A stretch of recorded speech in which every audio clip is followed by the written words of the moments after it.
La fiesta de Pentecostés existía en el pueblo judío. Era una fiesta que se celebraba a los 50 días después de la Pascua. Pentecostés quiere decir eso. ¿Y qué se celebraba en ese día? La cosecha. La cosecha. O sea, el momento de la plenitud del trabajo rural, ¿no es cierto? Después de haber preparado la tierra, de haber arado y después de haber esperado, y bueno, la cosecha. Y es el día también que Dios viene a completar la obra de Jesús.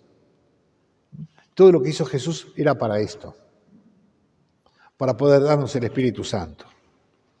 Vino a liberarnos del pecado para que nosotros pudiéramos recibir el Espíritu Santo, porque hay distintas maneras de obrar el Espíritu. Una manera de obrar el Espíritu Santo es que en el mundo fue el que creó, todo fue hecho en el poder del Espíritu, el que inspiró a los profetas, muchas obras. Pero el día de Pentecostés pasa algo distinto. Jesús da el Espíritu. Ayer leíamos en la lectura que es distinta, en la vigilia, donde hablaba del Espíritu Santo y decía, porque todavía no se había dado el Espíritu, porque Jesús no había sido glorificado. O sea, el Espíritu se da por toda la obra de Jesús, y se da, o sea, darse. Ustedes saben que un regalo no se pide de vuelta, el regalo no se devuelve. Cuando Dios da el Espíritu Santo, se está dando Él mismo. Entonces, me venía a la mente compararlo, ¿no es cierto?, este momento con el momento de la creación. Dice que al principio el Espíritu aleteaba sobre las aguas. Todo fue hecho desde el Espíritu. Pero en el momento que Dios crea al hombre, que lo toma el barro de la creación, dice que le infunde un aliento de vida, un espíritu, una ruá. Le infunde al hombre, ¿no? Para que el hombre pudiera empezar este camino hacia Dios.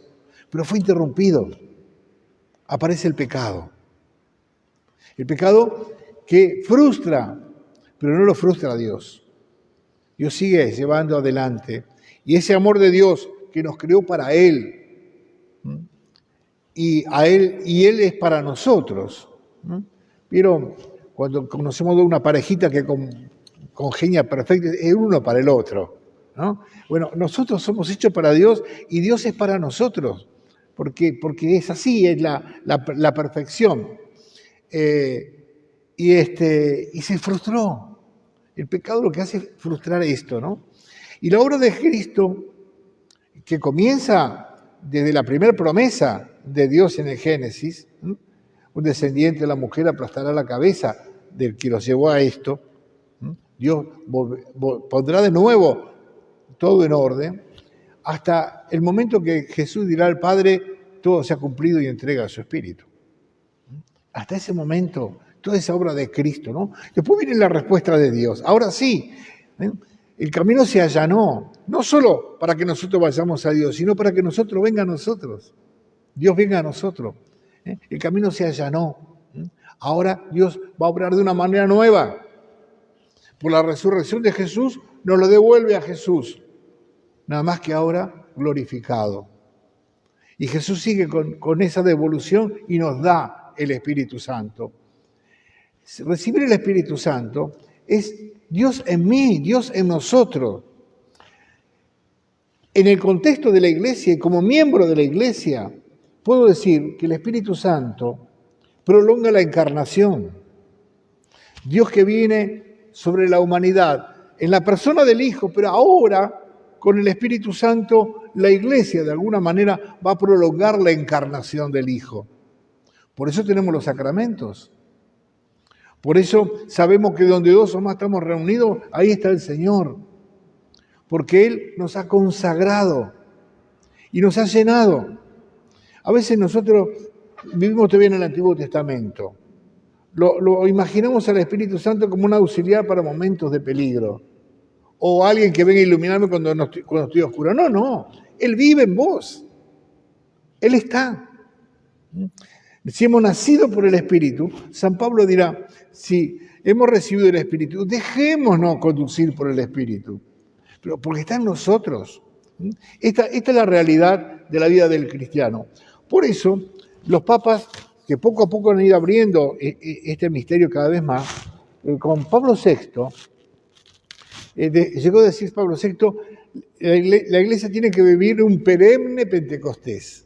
Porque Pentecostés no termina. Terminará en la gloria. Lo que Dios ha comenzado después de la resurrección, lo va a terminar en la gloria. Lo que estamos viviendo es un anticipo de esa gloria en la comunión de la Iglesia, que todavía estamos en lucha, por eso el Pentecostés tiene que ser perenne. Todavía estamos en este mundo. Todavía tenemos que ir realizando esta maravilla de Dios. Por eso Pablo VI decía un perenne. Juan Pablo II va a hablar de un permanente Pentecostés en la Iglesia, ¿no es cierto? Y todos los papas han ido abriéndonos a esta dimensión. Y fíjese que la liturgia es clarísima. Hoy termina Pascua, pero no empieza el tiempo de Pentecostés. No hay un tiempo de Pentecostés. ¿Qué empieza? El tiempo ordinario. ¿Cómo? Recibimos el Espíritu Santo y no hay un momento. Sí, el tiempo ordinario, tu vida, lo de todos los días. Ahí hay que ir viendo el Espíritu Santo. Para eso viene a nosotros. Le pedimos a Dios que podamos entenderlo esto y podamos vivirlo. No solamente para el momento de la iglesia, de la celebración de un sacramento, para el momento de la oración. El Espíritu Santo está en nosotros siempre. Y tenemos que acostumbrarnos a sentirlo, compañero. Porque depende de nosotros, de que le hagamos lugar o no. En la iglesia hay hoy día un fuerte despertar del Espíritu, un tomar conciencia de que sin Él no podemos hacer nada, que sin Él realmente todo es infructuoso, ¿no? Ayer me gustó mucho en la vigilia de Pentecostés que hizo organizar el Papa, la hizo ecuménica. Y se rezó con hermanos de otras iglesias, ¿cierto? También pidiendo que el Espíritu Santo nos ayude a salir de este escándalo que es la división entre los cristianos. Por ahí, no la división dogmática, porque bueno, eso llevará mucho más tiempo seguramente, pero por lo menos la división emocional, afectiva. Una cosa es no tener ideas distintas y otra cosa es no quererse. Yo puedo disentir a muchas cosas con las personas que más quiero, ¿no? Pero no por eso dejo de quererlo. Que el Espíritu Santo nos ayude a ir encontrando la unidad desde donde es posible, de esta comunión hermosa que Dios realiza en su iglesia, que es nuestra familia, nuestra realidad. Hermano nuestro, después del nuevo nacimiento, solamente es aquel que lo recibió, plenamente hermano. Los demás serán personas a las cuales tengo que querer, servir y acompañar todo lo que pueda.